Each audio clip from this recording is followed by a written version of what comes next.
Bonjour et bienvenue pour ce nouveau page à page consacré à l'omnibus Amazing Spider-Man Beyond par Zeb Wells, Patrick Gleason, Sarah Pikeli et une ribambelle de dessinateurs que nous allons découvrir au fil des pages. Ce page à page vous est proposé par Radio Comics en partenariat avec Panini Comics qui m'a mis à disposition cet omnibus pour pouvoir faire ce page à page et je les en remercie. Merci de pouvoir m'aider à continuer à faire ces pages à page.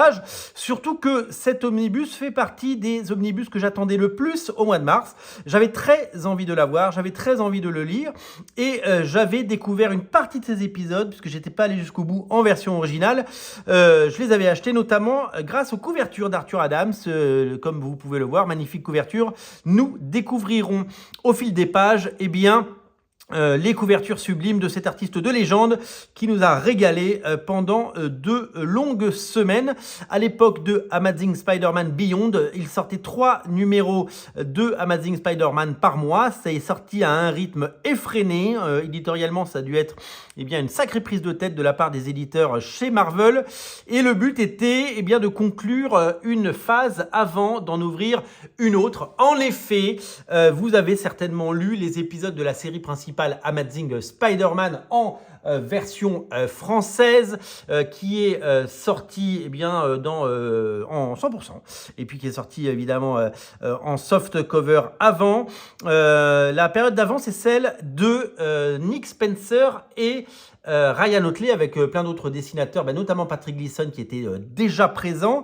Et cette période de Spider-Man par Nick Spencer qui s'est arrêtée à l'épisode 74, au lieu de faire le traditionnel relaunch que Panini nous fait et que surtout Marvel nous fait chaque fois, ils ont proposé cette parenthèse éditoriale qui a commencé avec Amazing Spider-Man 75, la série de 2018, jusqu'au numéro 93. La série s'est arrêtée au numéro 93 et a été relancée ensuite par Zeb Wells, déjà scénariste sur cette période. Il est devenu le seul scénariste, tout comme Dan Slott, qui était un des scénaristes, un des nombreux scénaristes du relaunch de l'époque de Spider-Man.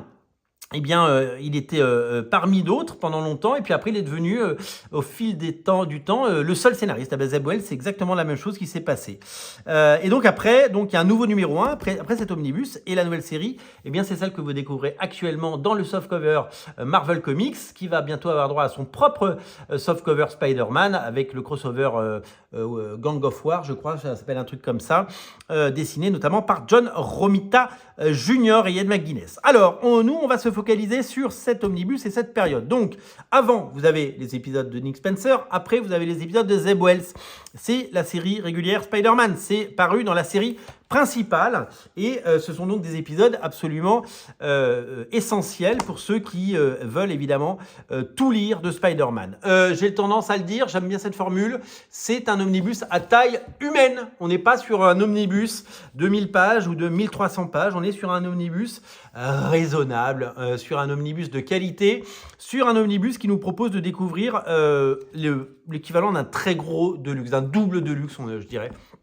Et donc du coup ça fait plaisir parce que on peut le lire, on peut le manipuler et surtout on peut prendre un plaisir parce que c'est une histoire complète qui nous est racontée par tous ces auteurs. Alors nous allons énumérer les scénaristes et nous allons surtout voir les dessinateurs de page à page parce qu'il y en a eu beaucoup des dessinateurs parce que quand il faut produire 3 épisodes par mois, il faut une armée de dessinateurs. Donc il y a eu plusieurs scénaristes, Zeb Wells évidemment, mais aussi Kelly Thompson, Cody Ziglar qui est le scénariste actuel de la série Miles Morales, Saladin Ahmed qui a fait Miles Morales avant Cody Ziglar, Jed McKay, nouveau scénariste des X-Men, scénariste des Avengers et de Moon Knight et du crossover Blood Hunt, Geoffrey Thorne, je ne sais pas qui c'est, et Patrick Gleason qui en plus de dessiner à scénariser des épisodes. Au dessin, il y aura du Patrick Gleason, il y aura du Travel Foreman, il y aura du Sarah Pikeli, il y aura du Carlos Gomez, il y aura du Jorge Fornes, il y a du Paco Medina, c'est magnifique, du Carlos Villa pour un one-shot dont on va parler, et le retour de Mark Bagley mais aussi des dessinateurs comme Zé Carlos, énormément de talent aussi des dessinateurs qui sont entendés. Donc on va souvent revenir sur cette page parce que il y a des dessinateurs que je reconnais et des dessinateurs que je ne reconnais pas forcément. Magnifique double page pour ce qui est de cette couverture signée Arthur Adams. Je l'adore cette couverture. Il y a même, regardez, le petit orifice pour faire sortir la toile de Spider-Man, ce qui vous montre le souci du détail tellement c'est joli. Le premier numéro nous emmène évidemment dans les souvenirs de Peter Parker avec son oncle qui l'engueule parce qu'il a volé un chewing-gum. C'est dessiné par Patrick Gleason. Alors Patrick Gleason, on peut en parler. Patrick Gleason, il a quitté DC Comics pour Marvel Comics. Et il est arrivé en support sur la série Amazing Spider-Man précédente scénarisée par Nick Spencer, en plus de Ryan Otley. Et je pensais qu'on allait lui laisser faire genre 10, 15, 20 épisodes, marquer un petit peu l'histoire. Et finalement... Alors c'est génial ce qu'il fait, hein. Des pages comme ça on en redemande. Hein. Et je trouve ça dommage de ne pas donner à ce dessinateur un arc complet. C'est-à-dire qu'il aura dessiné des épisodes pendant la période Spencer, il aura dessiné des épisodes pendant cette période. Alors oui, on lui donne la série principale Spider-Man, et ça c'est quand même super cool. Mais j'aurais aimé qu'il fasse 12 numéros d'affilée, qu'il fasse comme un Mark Bagley sur Ultimate Spider-Man, ou comme un Stuart Timonen, qu'il fasse un run conséquent, et plutôt que des épisodes ça et là. Mais c'est un choix éditorial de la part de Marvel, on la respecte. Mais voilà. Mais en tout cas, même s'il y a du Patrick Gleason en discontinu, eh bien on a quand même du Patrick Gleason. Et Patrick Gleason sur Spider-Man, autant il était bon sur Batman, mais là on se rend compte qu'il sait tout dessiner, quoi. Et c'est vraiment très très joli. Il y a un petit côté Stuart Timonen dans ce qu'il fait. Et donc c'est génial. Alors l'histoire c'est quoi? L'histoire c'est que Ben Reilly ressurgit dans la vie de Peter Parker et de la vie de Spider-Man. Une énième fois. Il a les souvenirs de Peter Parker, vous le savez, c'est un clone. Il met son costume de Scarlet Spider et il raconte que pendant que Octopus était dans le corps de Peter Parker dans les pages de Superior Spider-Man, il a créé une entreprise qui s'appelait Parker Industries et qu'il a déposé la marque Spider-Man parce qu'il ne voulait pas que ce soit quelqu'un d'autre l'utilise parce que c'est devenu une marque. Et Ben Reilly apprend à Peter Parker que quelqu'un a racheté la marque et que Ben Reilly a décidé de travailler pour des industriels qui se lancent dans le super-héros, comme on pourrait se lancer dans le cinéma ou dans l'édition, dans ce que vous voulez. Et donc du coup, il est embauché, salarié, très bien payé, par cette nouvelle corporation qui fait de lui le Spider-Man officiel. Et Peter Parker ne peut que constater cela. C'est vraiment très très joli ce que fait Patrick Gleason. Regardez comme c'est très très joli, j'aime bien le traitement qu'il fait de tout. Les deux Spider-Man vont s'unir contre le crime, l'un sous contrat et l'autre toujours en freelance. Hein. Et en fait, Peter Parker va être intoxiqué par une sorte de gaz et il va tomber dans le coma. Nouvelle couverture d'Arthur Adams, sublime. Et Tante May qui... alors c'est très drôle parce que dans ces pages-là, c'est Ben Reilly qui appelle Tante May, mais comme c'est un clown, il a aussi la même voix. Et donc du coup, il appelle Tante May pour lui dire qu'il est à l'hôpital, mais en fait, c'est Ben Reilly qui appelle alors que c'est Peter Parker qui est à l'hôpital. Voilà. On se rend compte que Peter est très mal en point, et donc, comme Ben Reilly est le nouveau Spider-Man, parce que c'est lui qui a la marque, enfin, c'est pas lui qui a la marque, il est embauché pour jouer le rôle de Spider-Man, et que Peter Parker est cloué au lit et que ça va empirer parce que ça va un peu mieux dans l'épisode 2, mais en fait il va rechuter à la fin de l'épisode 2, eh bien il va y avoir une sorte de grand remplacement. Et donc Peter Parker cloué au lit ne peut plus agir et c'est Ben Reilly qui va devoir devenir le nouveau héros de New York. Il avait été embauché pour ça et il va devoir vraiment le devenir. Et donc ça c'est vraiment à la fois étonnant et une idée pas si nouvelle que ça finalement, même si elle est pas mal, parce que c'est un peu le pitch de Superior Spider-Man. Un Peter Parker empêché qui n'a plus ni le costume ni le statut de Spider-Man et quelqu'un d'autre qui prend sa place. Alors dans Superior Spider-Man, Octopus prenait possession du corps de Peter Parker. Mais là, c'est juste Ben Reilly qui devient le héros, pas d'un jour, mais le héros de cette saga. Et donc, c'est un autre Spider-Man, même si Peter Parker n'est pas loin, vous le verrez, et qu'il risque de revenir. Voilà.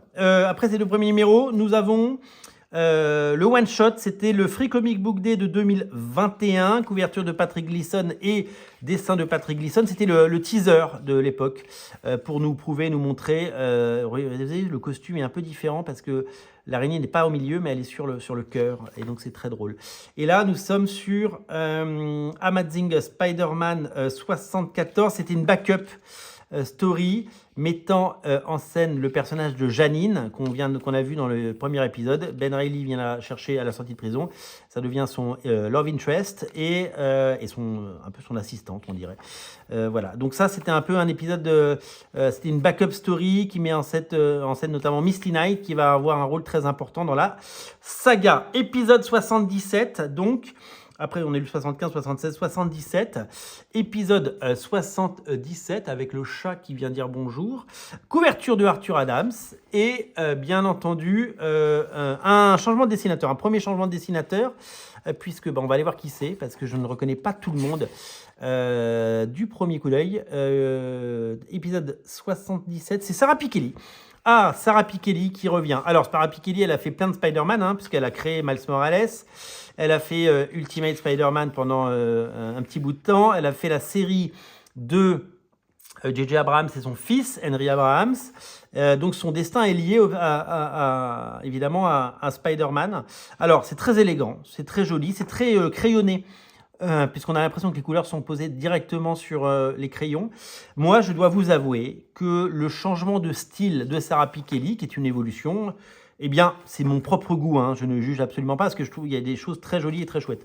Donc, Morbius, mort, vous le voyez, Ben Reilly. Je trouve que Sarah Pikeli, c'était mieux avant. Voilà. C'est comme... voilà, le foot, il a changé. Et Ben Reilly, le Spider-Man, il a changé. Sarah Pikeli aussi. C'est une autre proposition. Je suis un peu moins fan, mais c'est beau, c'est beau, ça reste très beau. Mais j'aimais bien ce qu'elle proposait sur Ultimate Spider-Man, et je trouve qu'on n'a jamais retrouvé ce niveau. Magnifique couverture, une nouvelle fois, de Arthur Adams, et toujours Sarah Pikeli. Donc je crois qu'elle fait 3 épisodes, et donc les auteurs se relayent comme ça, d'épisode en épisode. Black Cat arrive, et l'amitié entre Black Cat et Mary Jane va naître ici, parce qu'on les retrouvera d'abord dans une série de one-shot, notamment un scénarisé par Jed McKay, et on retrouvera également ces personnages dans des mini-séries, Black Cat et Mary Jane, et puis après ça va s'appeler Jackpot et Black Cat, parce que vous le savez peut-être, mais Mary Jane va devenir Jackpot. Là, c'est un one-shot, parce que vous savez, ils ont toujours fait des points quelque chose chez Marvel pour essayer que ce soit des points d'entrée. J'ai toujours trouvé ça ridicule. Amazing Spider-Man, après le 77, on a eu le 78.BY.Beyond. Et donc, c'est une saga sur Misty Knight. Qui dessine ça? Qui dessine le point BE? C'est Jim Tow qui dessine le point BE. On est sur 78.BE. On est sur qui dessine le 78.BE? On est sur Eleonora Carlini, je ne sais pas qui c'est. Donc en fait, ça c'est plus une saga mettant en scène. Il y a un petit côté Jason Pearson là-dedans. Le style n'est pas dégueu, c'est très chouette. Globalement, il y a que des bons dessinateurs là-dedans. Donc là, c'est surtout sur Misty Knight, notamment, vous allez le voir. Personnage donc, qui a son importance et qui, je crois, n'avait jamais eu autant de lumière que dans ces épisodes. Mais ça permet de découvrir un peu plus le personnage. Donc voilà, donc un one-shot. Et puis, regardez, il y a Photon à la fin, ça c'est cool. Nouvelle couverture de magnifique d'Arthur Adams. Épisode 79. Au dessin, c'est le 79, c'est le retour de Patrick Gleason, si je ne me trompe pas du tout. Le 79 est dessiné par Michael Dowling. Alors, je ne sais absolument pas qui est Michael Dowling. C'est un style un peu semi-réaliste. Je suis un peu moins fan, mais c'est propre. C'est très propre. C'est très, très propre. Très, très propre. Craven fait son énième retour. Nouvelle couverture d'Arthur Adams. Donc, Michael Dowling, pardon. Il fait 79,80. Et après, ça change. Donc, là... Donc en fait, ils font tous à peu près 2 épisodes, voilà. Très joli ça, très très chouette. beau traitement des couleurs. Donc, Peter Parker, il est à l'hosto, tout le monde est inquiet. Et Ben Reilly s'en prend plein les dents à la place de Peter Parker. Donc, c'est une saga voilà, qui prend toute son importance là-dedans. Là, on est sur le 80.be.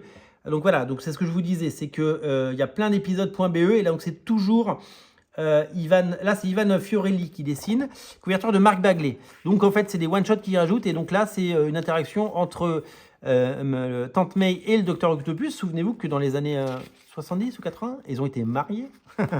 C'est drôle de se dire qu'il y a eu tellement de sagas, des choses un peu oubliées, et que l'histoire veut oublier aussi de temps en temps. Donc voilà, donc un épisode. Ah, et le réveil de Peter. Peter se réveille. Ça veut dire qu'il va revenir. Magnifique couverture de Arthur Adams une nouvelle fois. Et donc on est sur l'épisode 81. Et l'épisode 81 est dessiné par Carlos Gomez. J'adore Carlos Gomez. Je trouve que c'est d'une fraîcheur. Je trouve le dessin de Carlos Gomez absolument génial et sexy. Et je trouve que c'est tout simplement incroyable.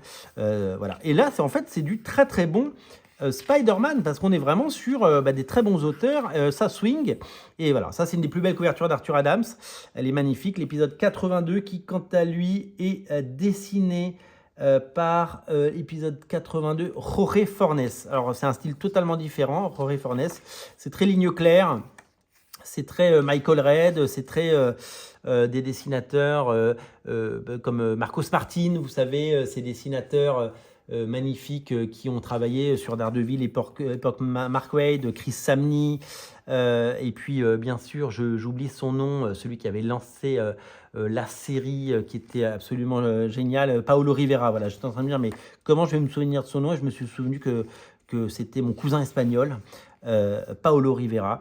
Et donc voilà, c'est comme ça que j'ai retenu le nom. Encore une couverture incroyable d'Arthur Adams, épisode 83 qui... je pourrais essayer de savoir deviner qui dessine. Et c'est le fantastique Patrick Gleason. Regardez cette page comme elle est magnifique. Patrick Gleason qui nous régale. Et voilà, j'aurais aimé que Patrick Gleason fasse 6 numéros d'affilée, un truc. J'aimerais bien qu'on lui donne un projet comme ça, Patrick Gleason, où il scénarise, parce qu'on sait qu'il sait écrire, et qui dessine une saga à lui. Magnifique couverture une nouvelle fois de... donc voilà, donc là il se réveille, hein, c'est le re-réveil dans une autre histoire de Peter Parker. Magnifique couverture de Arthur Adams. Toujours épisode 84, hein, c'est ça. Épisode 84, donc toujours dessiné par Paco Medina. J'adore Paco Medina. Alors, Paco Medina, c'est un dessinateur génial qui n'a pas... bon, il va travailler super bien, mais il n'a pas, je trouve, la carrière qu'il doit avoir. Regardez son Spider-Man comme il est beau. Regardez comme c'est chouette. Paco Medina, il a fait 2 numéros là-dessus, mais c'est trop beau, quoi. Paco Medina, ça déboîte. C'est vraiment magnifique. Couverture d'Arthur Adams et toujours Paco Medina, je crois. Ouais, regardez son Spider-Man, comme il est génial. J'avais adoré ce qu'il avait fait en fill-in sur les Avengers de Jason Aaron. C'était magnifique. Il a fait, vous savez que Paco Medina, il a fait un numéro 1 des X-Men. Vous savez, quand c'était la période vampire, là, que Jubilee devenait une vampire, et ben, c'était cette période-là, quoi. Cette couverture aussi est fabuleuse. De l'épisode 86. Alors, qui fait l'épisode 86? Faut trouver. Donc, c'est le retour de Michael Dowling. Donc, voilà. Donc, c'est pas mon préféré. On a vraiment l'impression qu'il a recopié par-dessus un catalogue de la Redoute. C'est un peu trop classique. C'est l'approche graphique que j'aime le moins dans ces épisodes. Même si ça, c'est très chouette. Hein, attention. Hein. Voilà. Magnifique couverture d'Arthur Adams. Je vais le dire à chaque fois, hein, je vous jure. Hein. Épisode 87 qui est, quant à lui, dessiné par Carlos Gomez. Le retour de mon chouchou. Carlos Gomez, il sait tout dessiner, c'est sexy, c'est dynamique, c'est bien découpé, c'est bien dessiné, mon Dieu, comme c'est sexy. Quel joli fessier, Madame Black Cat. J'ai pas dit Black Panther tout à l'heure, c'est Black Cat. Hein. J'aurais pu dire Catwoman. Hein. Et voilà, et alors là, c'est un one-shot. Couverture sublimissime de J. Scott Campbell. C'était le Mary Jane et Black Cat Beyond numéro 1. J'ai la chance de l'avoir en version originale. Et c'est... Carlos Villa, c'est pas Carlos Gomez, c'est un autre Carlos, mais les Carlos sont en feu, et vous verrez tout à l'heure Carlos, pardon, c'est pas la même chose. J'adore le dessin, je trouve ça génial, je trouve ça très beau, je trouve ça très sexy, très dynamique, et je trouve qu'il n'y a que de la qualité. Et on prend du temps sur ce page à page pour vous montrer eh bien, toutes ces pages, parce que c'est très très beau ce qu'on voit à l'écran, c'est vraiment très joli. J'espère que ça vous donnera envie de découvrir cet omnibus que j'attendais Vraiment. Couverture d'Arthur Adams. Et dessin, je pense que c'est le retour de Jim Jolling, si je ne me trompe pas. Exactement, c'est son dernier numéro. Voilà, il en a fait 3. Je vous le dis, c'est pas mon préféré, c'est pas mon préf, mais c'est quand même pas mal. Voilà, j'aime quand il y a un peu plus de folie en fait dans le dessin. On est sur le 88.B, dessiné par Ivan Fiorelli. Non, 88.B. C'est Jim Tow qui dessine là, Jim Tow. Jim Tow, il a fait quoi aussi? Il a fait le 78. J'ai raté alors. J'ai raté Jim Tow sur le 78. Jim Tow, ça ressemble à Gin Tow, mais ça n'a rien à voir. Hein. Ce n'est pas une boisson alcoolisée que vous pouvez boire le soir après le travail. Attention, l'abus d'alcool est dangereux pour la santé, paraît-il. C'est drôle parce que ça, on retrouve les Spider-Man qui avaient été créés à l'époque et qui étaient super cool. Et donc, ils sont de retour et c'est quand même assez fun de voir ça. Épisode 89 qui... Ah, le retour de Mark Bagley, j'ai même pas eu besoin de regarder. Alors, Mark Bagley, il a dessiné toute sa vie Spider-Man et Amazing Spider-Man. Il l'a dessiné à la fin des années 80, début des années 90. Il l'a fait pendant la saga du clone. Il a fait Ultimate Spider-Man. Regardez comme c'est chouette. Regardez comme ça claque, ça. Et bien, quand on l'appelle régulièrement, il revient faire des épisodes. Il en a fait pendant la période Nick Spencer, il en fait pendant la période Beyond, il en fait, je crois, pendant la période Zeb Wells. Et voilà, Mark Bagley, on le rappelle à chaque fois parce que c'est une valeur sûre. On sait qu'il peut fournir ses pages. J'ai raté une page là. Et comme c'est Mark Bagley, on met toutes les pages. Et c'est super chouette de la... Donc, vous l'avez vu dans l'histoire, c'est le retour de Peter Parker. Voilà. Et puis, donc, il y a les 2 Spider-Man unis contre le crime et qui sont là. Et c'est plus Mark Bagley, hein, le 91. Ce n'est plus Mark Bagley. Le 91 est dessiné par Fran Galan, je ne sais pas qui est Fran Galan. Alors, c'est souvent l'opportunité, ce genre de run, pour tester des dessinateurs un peu moins connus. C'est propre, c'est sympa, c'est un peu stylisé. Je ne suis pas contre, ni pour ni contre, bien au contraire. Et donc, Fran Galan fait le 91, le 92 et ensuite le 92 points Beyond. Ils en ont fait des points Beyond. Là, il fallait produire. En fait, on avait quasiment 4 épisodes par mois de Spider-Man pendant toute cette période qui a duré plusieurs semaines. Et voilà. Et donc là, on est sur le 92 points Beyond, donc avec Misty Knight notamment, avec Monica Rambeau, qui est chouette. Voilà. Donc là, alors j'aime un petit peu moins, mais souvent les fins de run, vous savez, ça peut être un peu moins bien. Voilà. Et alors non, c'est toujours le même dessinateur, voilà, qui fait ça. Hop, on avance. Et ça ressemble à du Mark Bagley, ça. Hein, ça ressemble à du Mark Bagley. Épisode 93. Très belle couverture une nouvelle fois. Je le dirai à chaque fois qu'il faut le dire. Zé Carlos a fait le 92. Ah, il y avait Zé Carlos aussi sur le 92. Zé Carlos qui va être le nouveau dessinateur de la nouvelle série, si je ne me trompe pas, Spider-Man. Spawn, nouvelle série Spawn qui s'appelle Rat City. Donc là, on est sur le 93. 93, c'est qui dessine le 93? C'est le retour de Mark Bagley. J'aurais pu... je ne sais pas, Mark Bagley, ça. C'est Patrick Gleason, ça. Ça, c'est Patrick Gleason. Ouais. Donc, il y a une erreur. Patrick Gleason, oui. Donc, il y a peut-être du Mark Bagley aussi, parce qu'ils sont tous les deux crédités. Donc, ça, c'est du Patrick Gleason, le 93. Et est-ce qu'il y a du Mark Bagley un petit peu? Je sais pas. J'ai pas l'impression. C'est très, très, très beau, Patrick Gleason. Très, très beau, Patrick Gleason. Voilà. Voilà. Et oui, c'est ça. Il y a du Mark Bagley dans l'épisode à la fin. Donc, qui revient. Et alors, à la fin, cette révélation, puisque Ben Reilly a un nouveau nom, il s'appelle Shazam. Voilà. Et à la fin, on a toute une galerie de couvertures. Donc, alors, il y a une partie des couvertures qui sont en petit format, comme ici. Et il y a des couvertures pleine page. David Aja, Declan Shalvey, Rob Liefeld, Peach Momoko, elle est partout. Sergio Davila, Dan Jurgen, Hervé Silva, que j'adore, Michael Dolin, Mahmoud Asrar, Arist Dienne, je ne sais pas qui c'est, Jorge Fornes, Joshua Swaby, Patrick Gleason, génial, David Valdeon, Cory Smith, qui a fait quelques pages, David Lafuente, qu'on ne voit plus beaucoup, mais j'aime bien, Léline Francisiou, Peach Momoko encore, Mike Maiconi, Miguel Mercado, Cory Smith, Mark Bagley évidemment, et Francesco Mana. Cette couverture est magnifique. Francesco Mana, grand talent. C'est pas fini. Patrick Gleason, Carlos Gomez, que j'adore, Jan Bazaldua.